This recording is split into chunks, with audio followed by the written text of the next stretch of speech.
Đầm lại hành trình miên ca tận lọc caឡើងទៅលើវិញទៀតហើយបងប្អូនទាំងនេះបាទដូចជាការប្រកាសនៅវីដេអូសប្តាហ៍ទី3នៃតម្លៃហាងចេញមាសបន្តអំពីធ្លាក់ចុះពីសប្តាហ៍គឺខ្ញុំបង្កាសឲ្យបងប្អូនទាំងគ្នាធ្វើការទិញទៅលើតម្លៃហាងចេញមាសក៏ដូចជាធ្វើការផ្ដោតទៅលើការទិញទាំងមាសតម្លៃហាងចេញមាសនិងមាសគីឡូផងដែរបងប្អូនទាំងគ្នាអញ្ចឹងយើងត្រឡប់មកមើលតម្លៃហាងចេញមាសនៅក្នុងថ្ងៃនេះវិញបងប្អូនទាំងគ្នាថ្ងៃនេះគឺជាថ្ងៃទី13ខែ11ឆ្នាំ2025តម្លៃហាងចេញមាសនៅក្នុងទីផ្សារអន្តរជាតិគេកំពុងតែទិញលក់នៅក្នុងតម្លៃ$4192នៅក្នុង1អោនឬក៏ស្មើនឹង$5050នៅក្នុង1តម្លឹងនៃទីផ្សារប្រទេសកម្ពុជាយើងគិតជាគីឡូគិតត្រឹមម៉ោង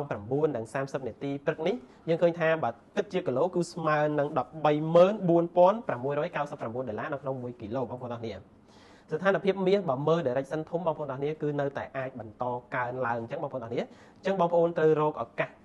ដើម្បីស្រូបយកផលចំណេញពីការទិញលក់ទៅលើតម្លៃហាងចេញមាសឲ្យបានដើម្បីទទួលបានចំណូលជាប្រចាំថ្ងៃ